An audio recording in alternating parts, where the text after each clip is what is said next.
نسخہ ہمارے ہاتھ میں دے دیا، اور وہ کیا ہے جو آج کی آیات سے سٹارٹ ہوتا ہے، وَاعْتَصِمُوا بِحَبْلِ اللَّهِ جَمِيعًا وَلَا تَفَرَّقُوا، کہ سب کے سب مل کر اللہ کی رسی کو مضبوطی سے تھام لو اور تفرقے میں نہ پڑو۔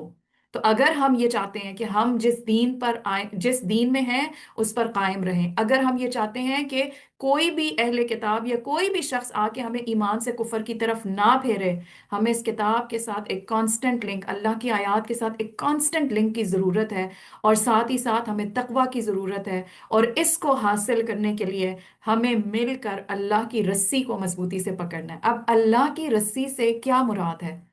اور یہ ہمیں حدیث کے مفہوم سے پتہ چلتا ہے کہ اس سے مراد کہ آپ صلی اللہ علیہ وسلم نے فرمایا کہ اللہ کی رسی اللہ کی کتاب ہے جس کا ایک سرا اللہ کے ہاتھ میں ہے۔ آپ سوچیں کہ یہ ڈائریکٹ ایک ہمارے لیے ذریعہ ہے اللہ تک پہنچنے کے لیے، تو یہاں پر کیا حکم دیا جا رہا ہے کہ اللہ کی رسی کو مضبوطی سے تھام لو سب مل کر جمیعاً۔ یہ بہت اہم نکتہ ہے کہ نمبر ایک، اللہ کی کتاب کے ساتھ تعلق رشتہ نہیں چھوڑنا، اس کے اندر بریک نہیں آنی چاہیے، اس کے اندر وقفہ نہیں آنا چاہیے، یہ ہماری زندگی کا ایک حصہ ہو۔ آپ دیکھیں یہ کبھی ہو سکتا ہے کہ ہم کہیں کہ اچھا آج کے دن تو میں کھانا نہیں کھاؤں گی، ٹھیک ہے، کیونکہ میں نے کل تو کھا لیا تھا، میں نے پچھلے سال کھانا کھایا ہوا تھا، آج کھانے کی ضرورت نہیں ہے۔ تو جس طریقے سے ہمیں کھانے پینے کی ضرورت ہے نا، تو انسان صرف جسمانی اس کی انسان کی جو ساخت ہے وہ دو چیزوں پر مشتمل ہے، اس کا جسم اور اس کی روح۔ ہمیں جسم چونکہ نظر آ رہا ہوتا ہے نا، اور ہمیں اس کا پتہ چل رہا ہوتا ہے، تو ہم اس کی نیڈز، اس کی ریکوائرمنٹس کو سمجھ بھی رہے ہوتے ہیں اور ان کو فلفل بھی کر رہے ہوتے ہیں۔ اس کی بیماری کا بھی پتہ چلتا ہے، اس کی اسٹرینتھ کا بھی پتہ چلتا ہے، اس کی کمزوری کا بھی پتہ چلتا ہے، لیکن روح کی طرف ہم توجہ نہیں دیتے۔ تو روح کو بھی اسی طریقے سے ضرورت ہے کہ اس کو بھی مضبوط کیا جائے، اس کو بھی بیماریوں سے نکالا جائے اور اس کو بھی صحت مند رکھا جائے۔ تو اس کے لیے بہت ضروری ہے کہ صرف ایک دن یا دو دن یا صرف سال میں ایک مہینہ ہی قرآن کے ساتھ انسان کا تعلق نہ ہو، بلکہ مل کر انسان کانسٹنٹلی اس قرآن کے ساتھ جڑا رہے، ایک جمعیت کے ساتھ۔ اور یہ کیوں کہا گیا؟ آپ دیکھیں یہ سوچنے کی بات ہے کہ قرآن تو یہ خود ایک ہدایت ہے، تو یہاں پر جمیعاً کی بات کیوں کی گئی؟ ولا تفرقوا کی بھی بات آئی، کیونکہ جہاں پہ جمعیت ہوتی ہے، جہاں پہ کچھ لوگوں کا گروہ اکٹھا ہوتا ہے، پھر وہاں پہ بہت چانسز ہوتے ہیں کہ اختلافات ہو جائیں، اور اختلاف رائے کی وجہ سے آپس میں مخالفت ہو جائے، اور مخالفت پھر لڑائی جھگڑوں کی شکل پکڑ لے۔ تو یہ بہت خوبصورت انسٹرکشن ہے کہ چھوٹی سی اس میں اتنی بڑی بات سمجھا دی گئی کہ سب مل کر اللہ کی رسی کو مضبوطی سے تھامو اور تفرقے میں نہ پڑو۔ تو جمعیت میں اصل میں قوت ہوتی ہے، کبھی کوئی ہماری قوت بنتا ہے اور کبھی ہم کسی کے لیے قوت کا باعث بنتے ہیں، کبھی کوئی ہمارے حوصلے کا باعث بنتا ہے اور کبھی ہم کسی کو حوصلہ دینے کا باعث بنتے ہیں۔ اور اسی جمعیت میں بیسیکلی ایک خوبصورتی بھی ہے۔ تو ہم تنہا تنہا اگر کام کریں گے اس کی بھی ضرورت ہے، لیکن اس میں وہ طاقت ہم نہیں حاصل کر سکتے۔ اور آپ دیکھیں چونکہ یہ ایک بہت بڑا کام ہے نا، ابھی جیسے ہم لوگ بیٹھے ہوئے دورہ قرآن کر رہے ہیں، اب اگر ہمیں اکیلے اکیلے کام کرنا پڑے، ہم کتنا استقامت کے ساتھ فوکس ہو کے اس چیز کو اسی طریقے سے مکمل کر سکتے ہیں؟ وہ مشکل ہو جاتا ہے، آپ کو ایکسٹرا ایفرٹ لگانی پڑتی ہے۔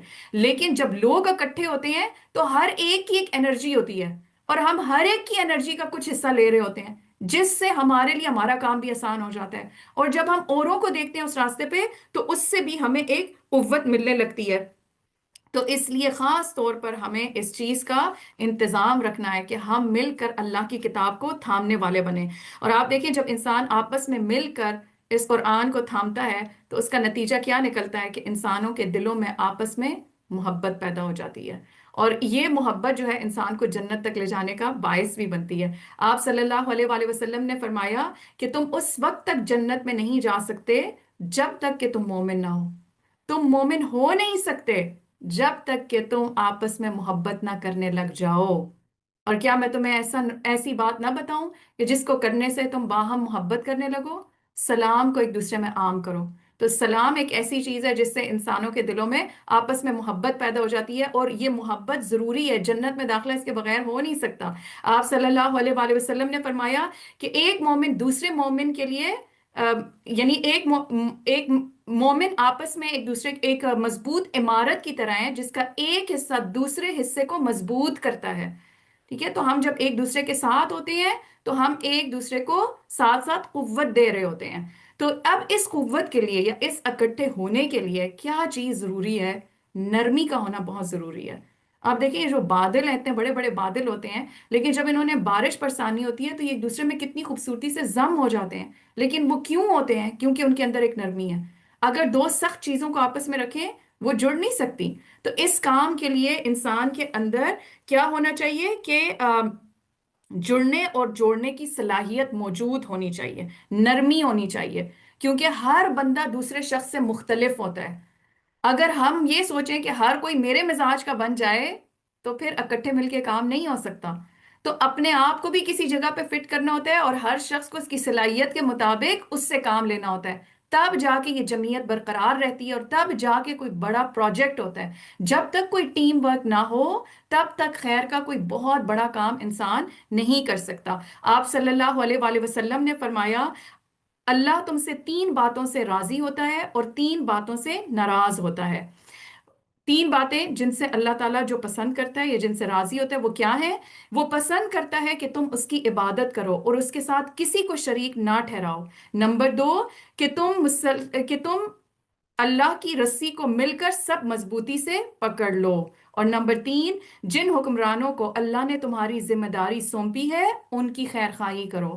اور تین باتوں سے جن سے وہ ناراض ہوتا ہے وہ ہیں تمہارے لیے بہت قیل و قال کو ناپسند کرتا ہے، اور اسی طرح کثرت سوال، اور تیسرا مال کو ضائع کرنے کو ناپسند کرتا ہے۔ تو یہاں پہ بھی یہ جو اللہ کی رضا تک پہنچنے کے لیے تین پوائنٹس ہے، اس میں سے ایک کیا ہے کہ سب مل کر اللہ کی رسی کو مضبوطی سے تھام لیں۔ تو اس لیے یہ بہت اہم نقطہ ہے کہ ہم نے قرآن کے ساتھ جڑے بھی رہنا ہے اور ایک دوسرے کے ساتھ رہنا ہے۔ اور اس راستے میں آپ دیکھیں اس کا ایک فائدہ کیا ہوتا ہے کہ جب کوئی ساتھی جو ہمارے ساتھ ہوتا ہے اگر اس کی رفتار سلو ہو جائے، کیونکہ بعض لوگ کیا کرتے ہیں ان کی رفتار سلو ہو جاتی ہے، بعض لوگ جو ہے وہ ہم سے پیچھے رہ جاتے ہیں، بعض لوگ اپنا راستہ ہی بدل دیتے ہیں۔ تو اب جب جماعت میں ہوتے ہیں اس کا فائدہ کیا ہوتا ہے کہ ہر ایسے ساتھی کے اوپر دوسرے نظر رکھتے ہیں، اگر وہ سلو ہو رہے ہیں تب ان کو تیز کر دیتے ہیں، اور اسی طریقے سے اگر راستہ بدلنے لگے تو سب مل کر اس کو واپس لے آتے ہیں۔ تو یہ فائدہ ہے اکٹھے مل کر اللہ کی کتاب کو تھامنے کا، کیونکہ شیطان کے وار ہر ایک پہ مختلف طریقے سے ہو رہے ہوتے ہیں۔ تو یہ ضروری نہیں ہوتا جو ایک راستے پہ چلنے والے ہیں ان سب کی ایک ہی جیسی سپیڈ ہو، لیکن ایز لانگ ایز وہ ساتھ چل رہے ہیں تو خوبصورتی اسی میں ہے کہ کون کس سپیڈ پہ چل رہا ہے۔ لیکن ہر ایک کو دوسرے کی ہمدردی کرنی ہے، ہر ایک کو دوسرے کا خیال رکھنا ہے، ہر ایک کو دوسرے کی فکر کرنی ہے، اور اسی طریقے سے اگر خود بھی سلو ہو جائیں تو پھر کیا ہوتا ہے باقی ساتھی لے کے ہمیں واپس وہاں پر لے آتے ہیں۔ تو اس لیے یہ چیز جو ہے اس کا خاص طور پہ مینشن کیا گیا کہ جمیعاً ولا تفرقوا۔ اب اس میں آپ دیکھیں جب انسان اکٹھے ہوتا ہے اس کا ایک اور فائدہ کیا ہوتا ہے۔ ایک فائدہ کیا ہوا کہ ہم ایک دوسرے کی قوت کا باعث بنتے ہیں، اور اس راستے میں ہمیں جس قوت کی ضرورت ہے وہ ہمیں اپنی ساتھیوں سے مل رہی ہوتی ہے، وہ انرجی ہمیں مل رہی ہوتی ہے، اور ہم ایک بڑے کام کو جو ہمارے لیے تنہا کرنا مشکل تھا وہ ایک جماعت کی صورت میں ہم آسانی سے کر جاتے ہیں کیونکہ ہمیں ایک دوسرے کی سپورٹ ملتی ہے۔ دوسرا فائدہ، انسان کا تزکیہ تب تک نہیں ہو سکتا جب تک وہ لوگوں کے درمیان مل جل کر نہیں رہتا، ٹھیک ہے؟ کیونکہ قرآن کے ذریعے ہم کیا چاہتے ہیں کہ ہمارا تزکیہ ہو جائے، ہماری گرومنگ ہو جائے۔ اب وہ بہت ساری جو ہمارے اندر چھپی ہوئی خرابیاں ہوتی ہیں وہ اگر ہم تنہائی میں مزے لے لے کے عبادت کرتے رہیں نا اپنا تنہائی میں، تب تک نہیں پتہ چلتی۔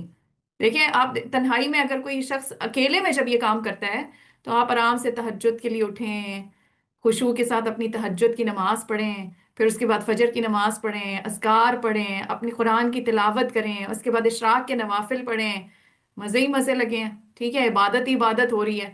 لیکن وہ جو اندر کی خرابی ہے اس کو تو کوئی چیز نہ ٹچ کر رہی ہے نہ پتہ چل رہا ہے۔ لیکن جب ہم لوگوں کے ساتھ مل کے کام کرنے لگتے ہیں، جب لوگوں کے ساتھ مل کر کسی جماعت میں شامل ہوتے ہیں تو پھر کیا ہوتا ہے؟ پھر ہر بندہ ظاہر ہے وہ مختلف ہوتا ہے۔ پھر جب ہمارا لوگوں کے ساتھ معاملہ ہوتا ہے پھر پتہ چلتا ہے کہ ہم اصل میں اندر سے کون ہیں۔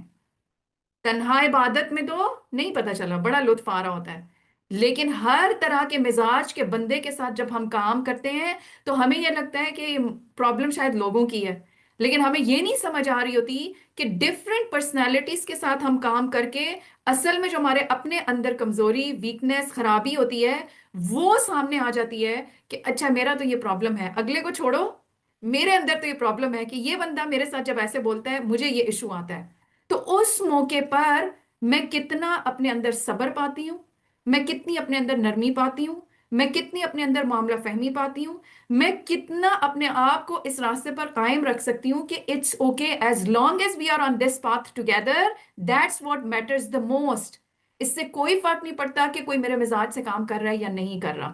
اور اس کی سب سے بڑی مثال کس کی ہے؟ ابلیس کی اپنی. عبادت گزار تھا کہ نہیں تھا؟ کتنی عبادت اس نے کی تھی، فرشتوں کا ہم نشین بن گیا، اتنا عبادت گزار تھا. ایک ٹیسٹ آیا، ٹھیک ہے، اور معاملہ ظاہرہ جب اس کا ہوا تو اس نے فوراً وہیں پہ انکار کر دیا، اور اس کا نتیجہ کیا نکلا؟ تو وہ جو اس کے اندر ایک چھپی خرابی تھی، وہ صرف عبادت کرنے سے تو اس کا وہ امتحان نہ ہوتا نا، وہ تبھی پتہ چلی جب حضرت آدم سامنے آئے. تو ہمارے لیے بھی بعض دفعہ کیا ہوتا ہے کہ اللہ تعالیٰ ہمیں بندوں کے ذریعے ہماری آزمائش ہو رہی ہوتی ہے، اور ہماری اصل ورتھ اس وقت ہمارے سامنے آتی ہے کہ ہم اصل میں کیا ہیں. کیونکہ جب تک لوگوں سے معاملہ نہ کریں تو ہمیں لوگوں کے ساتھ ایڈجسٹ کرنا نہیں آتا.